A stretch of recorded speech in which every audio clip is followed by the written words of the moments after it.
Good morning, everyone. Welcome back. We're down at the bus stop.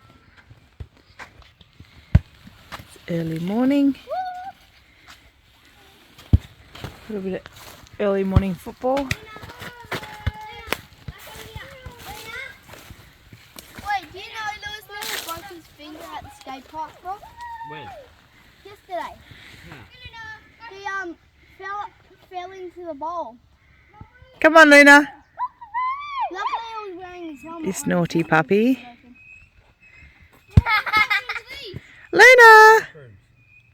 Shh. Leave them. They're toadstools.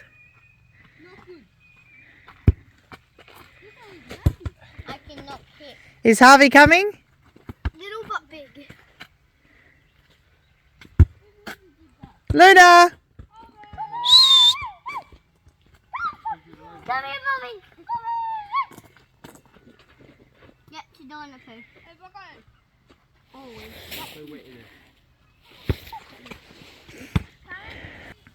So I don't know how much I'm going to get done today, because yesterday when I was picking up a couple of packs of hay, I stepped back off the trailer and I felt and heard a giant snap in the back of my leg. So down in my calf, I've done myself an injury and I can barely walk. It took us 20 minutes to get down to the bus stop, me hobbling along. So I am obviously going to have to milk. That is a non-negotiable when we've got a milk cow, and we've weaned her baby, so every single day is a must. Yeah. Look at these crazies.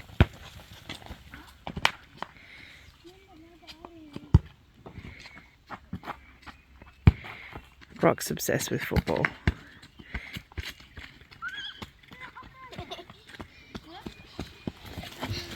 Good girl. Hey, crazy Luna. So yeah, I think I'm just going to do some quiet planting in the garden. Won't require me to do much moving around. It looks like it's a pretty clear day. No real clouds, so I'll take you guys along for that and try and show you something interesting. We're doing something interesting with Dierdre, so I'll fill you in on that when we get out there. I wanted to show you guys this first. There's all the salamis hanging and curing, and I'm about to put some lard on. So we have a very strong belief that if you're going to use an animal or eat animals, then you use every bit of it. Nothing goes to waste. So I'll show you guys here. I've just got an old slow cooker.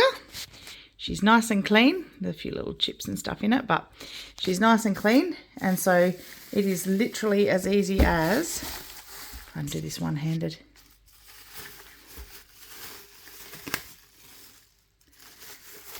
Pulling it. This is pig fat.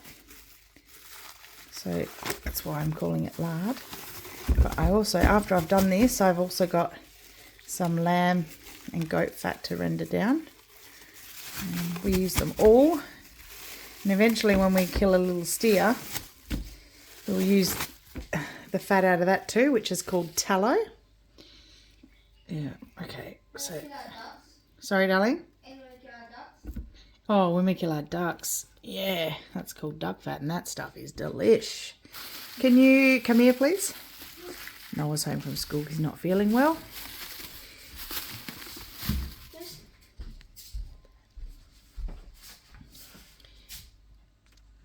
Alright, so just get him to hold the phone for me.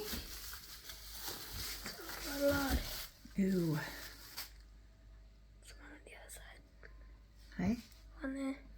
Look at the size of that fat. There's one there, Mum. The breed of pigs are so fatty. Just cut it off. Okay, now There was hair. that will render down. I'm going to show you through the day. There's hair. Yeah, I know there's hair. That's fine. Take it out. I'm going to show you guys through the day.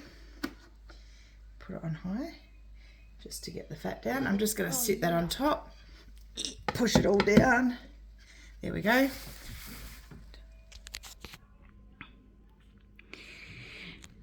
So I have just pulled out the bacon that we've had curing, and every single day you have to pull it out, put it in a new tray.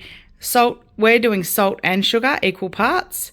So you salt and sugar it, that's what helps to cure it. And you, like, once you've pulled it out, you rub it dry, and then you put it in a fresh tray with more salt and sugar. If you can't see granules on it, you need to salt and sugar it again, because it's actually pulled all the liquid out of the meat, and that's what you want.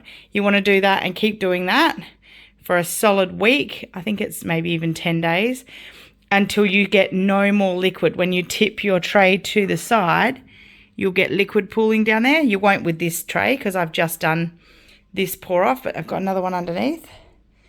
I've done both. So yeah, just waiting for this delicious bacon to be cured. Okay, so I'm out milking Dierdre, and the girls are being fed. They're eating away behind us here.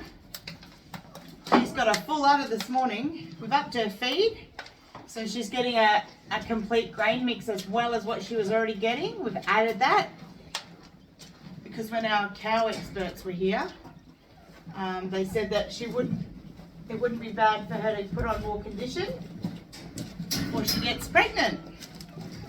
So we're because her heat has been really hard to detect. It's possible that it's because she's just not in as good a condition as she could be, and that's due to a heap of factors. One of the biggest factors being that she raised 2 babies this year. So the ask on the cow has been great. She's also been keeping us in milk the entire time and doing a lovely job of that. But she also had, before she came to me, she had a huge trip up from down south on a truck. She got held up during that process because some of the animals on the truck needed some treatment. So she was obviously pregnant at the time with Clementine, and caught up in all that. Then she got to our cow expert's place where I bought her from, and started to settle in there. She was settled in there, had Clementine, which was her first baby, and then it wasn't long after that I purchased her. Now, then she was moved to my other house, where she did really well. We started the training process of milking, because she was a first timer. It's called first time freshening.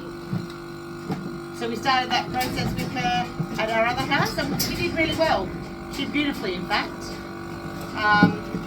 But again, all of these things were new to her. And as I've said before, cows are creatures of habit, and they like their routine. So all of those things were messing with her routine. And then we moved here, same thing. We think that she struggled a bit with the ball water that we're originally giving her. She lost a bit of condition. So we've changed to giving her rainwater now, and she has access to the dam, which we've also tested and has come up beautifully. The water's really good there. So we're just fine-tuning some things. So sometimes it doesn't always go to plan. It's not always perfect like what you would hope. And she is a small cow. She is quite young as well. All of these things were new to her.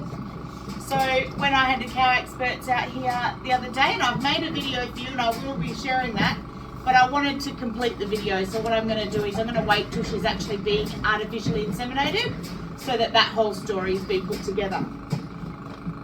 So you will see them out of sequence. The cow expert came last week and gave me all my advice. Cow experts, there's 2 of them. They're great, excellent people.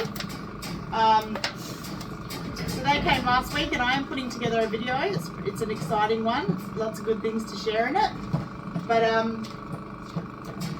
I'm just following their advice about upping the feed and what to feed them and stuff like that. So we've been doing that, and I'm seeing a huge amount of change in her milk production. So every morning when I come out, and I've been coming out earlier and earlier too, to the point where I'm actually probably going to come out before I even drop the kids at the bus. I'm seeing like her udder is chock-a-block. So that's in part because Clementine has got her little nose clipped in and can't feed through the fence and stuff, but also partially because we've been upping the food and she's on lots of grain now. And that's in preparation to have her bred artificially. And we've got a little patch on here that she's wearing that will show us, it'll turn orange when the cows have tried to mount her. It means that she has stood, and it's called standing heat. So she's stood to be bred. Beautiful. And this morning, she's not actually even holding back anything. A whole lot has come out, I think. It's a huge amount. But what I'm on here for and wanted to tell you guys is part of the trying to get, like, track her heat and get her into heat and stuff like that, other than changing her diet and make sure we've fine-tuned that, is we're going to do a thing called Shanghai. I don't know anything about it really, other than what I've been told, but it's a method they use to bring a cow into heat. So this morning will be her last morning that I milk her, and we leave her on Wednesday. So tomorrow's Wednesday, we leave her on Wednesday, and we leave her on Thursday without milking her. That's going to be tough. It's also going to be tough for her considering how big her udder has got. And then we milk her Friday. And there's some literature that explains that that's a good way to actually bring them into heat.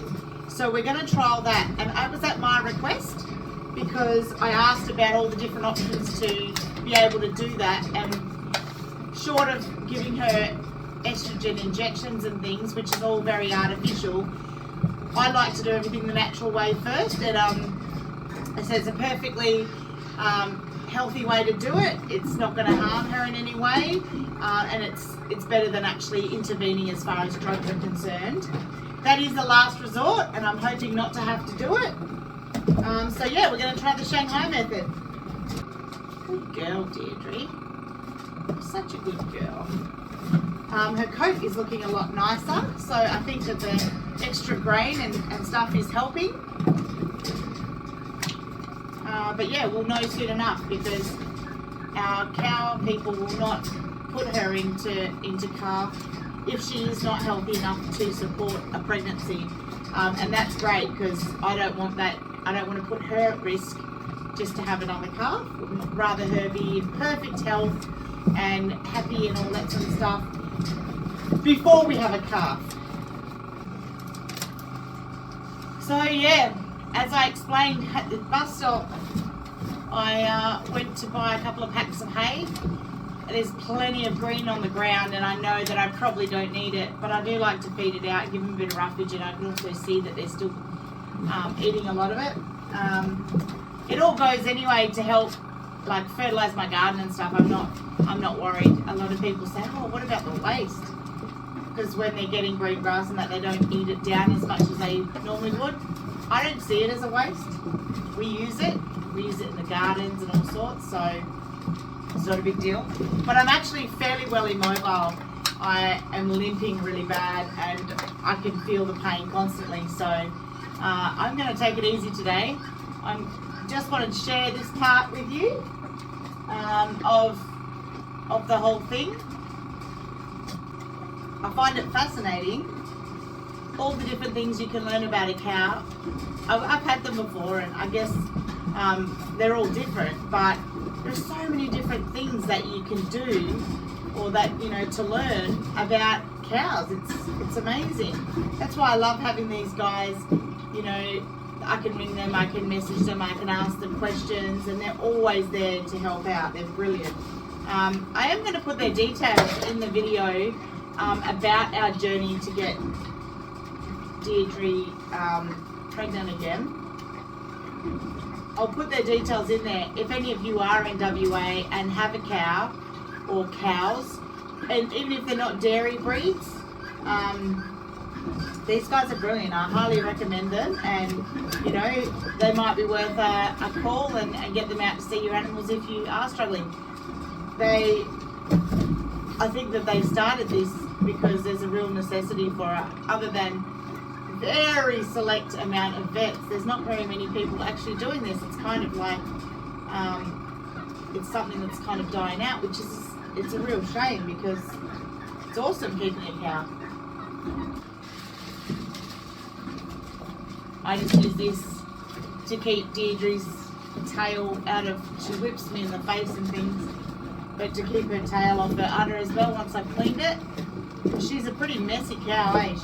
She's not doing the dirt. Well, I'm talking about the way when she poops, she doesn't really squat properly or something, and it all gets all over her, and it does get on her tail. So. Alright. We're done. Look how quick it is now.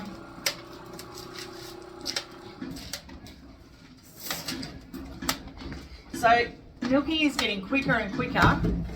I don't know whether it's because we've weaned the calf off and she just wants relief from having a big full udder, or she's just getting used to the routine and knows that I'm going to milk her anyway, so she just lets it down.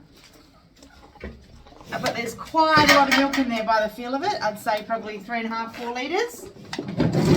And we're not going to milk her tomorrow or the next day. Now normally that is not advisable. We definitely wouldn't do that because it could risk mastitis. However, this is actually under the direction of someone you know, that I'm getting advice from, who actually knows about these animals. You would never just skip milking because you couldn't be bothered.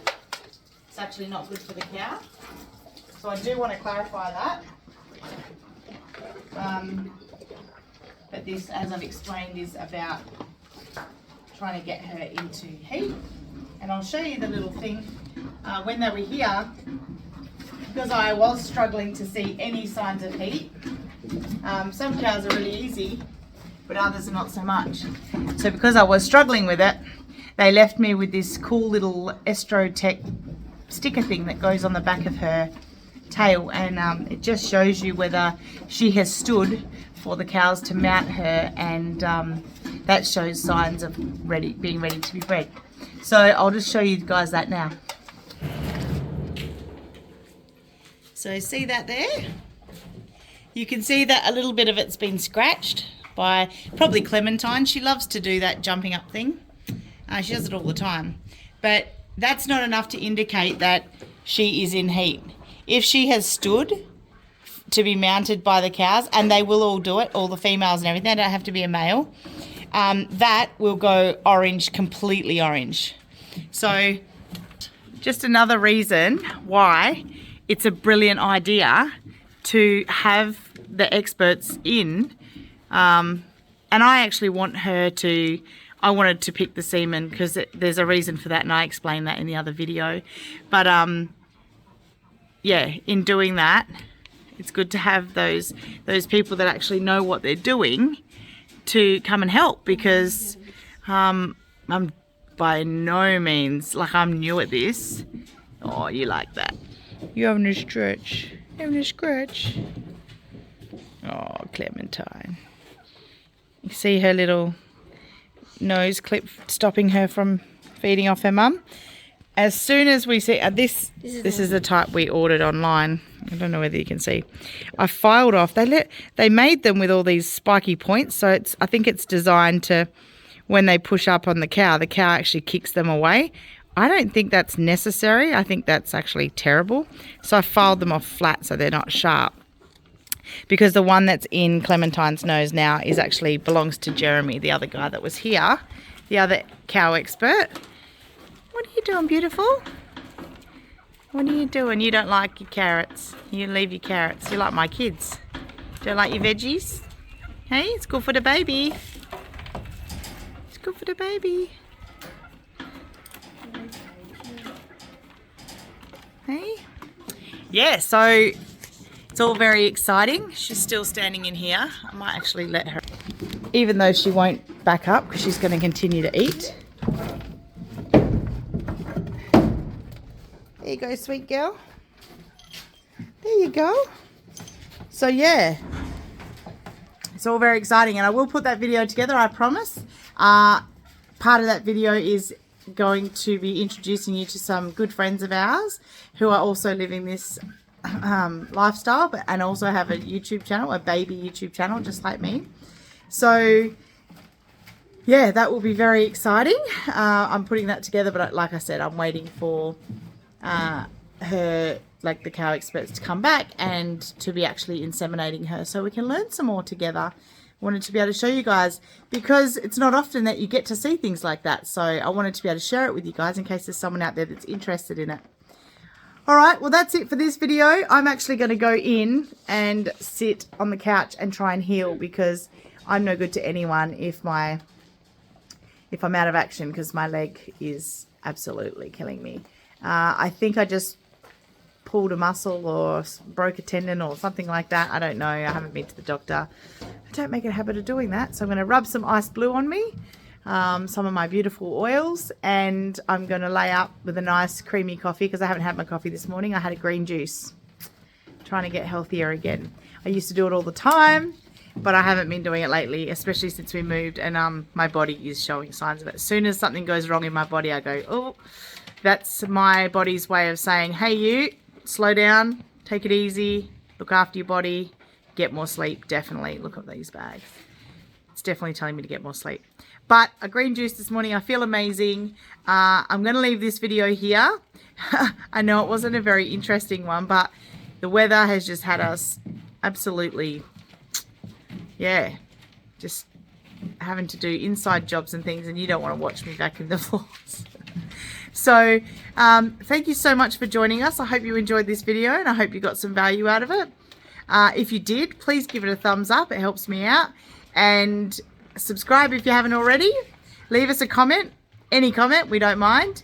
And we hope you have a lovely day. Bye for now.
Easy it is.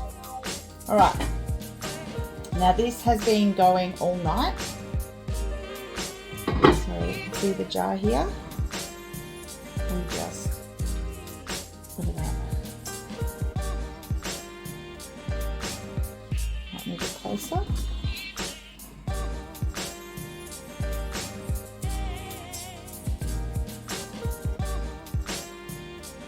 We just have this cloth at the bottom, just to make sure that nothing solid comes out and goes into there. And then this is actually my cheese making cloth. I'll have to get another one, and I'll be using this one to do our lard and tallow and different things, duck fat, all that.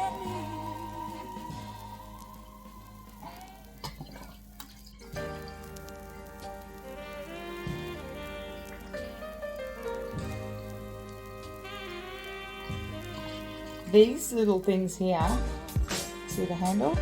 They're for canning. Tell you what, if you do a lot of that, they're so worth having. They can be used for so many different things. If I was trying to be precise and get this in a jar without this, I would be making such a mess.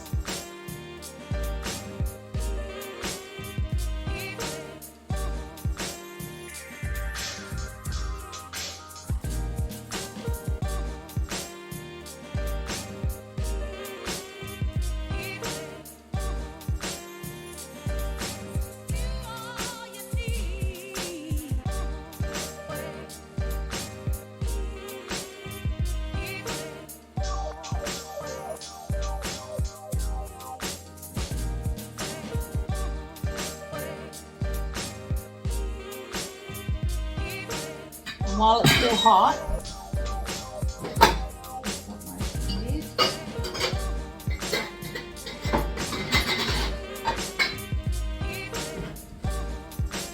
I've got other jars as well because we've got a heap in here and we've got another lot to put on. But yeah, while it's still hot, it's super hot. So I'm going to get my oven mitt and hold it. Make it really nice and tight. And that suction popper top thing will pop down. Look at that. Now, when this sets, it'll be white. It'll be amazing. So I'm gonna keep jarring this. That's how easy it is. Just pop it in the slow cooker, and any little bits, like normally you saw me put it in whole. Normally we would mince it, but we forgot to put it through the mincer. We were too keen to make our salamis, and we forgot to put it through the mincer. So next time we'd put it through the mincer, and then all the little tiny bits of like solids that come out we feed to the chickens. We reckon that's really good for them, and they seem to really love it. Obviously we wait until they've cooled off and they're not hot so they don't hurt themselves. But yeah, how easy was that? I hope you enjoyed it, and yeah, it was helpful to you. I did get a question from one of our subscribers asking me to show more preserving, so this is just another way that we can use our products properly and preserve it and save ourselves some money at the shopping centre. See you on the next video.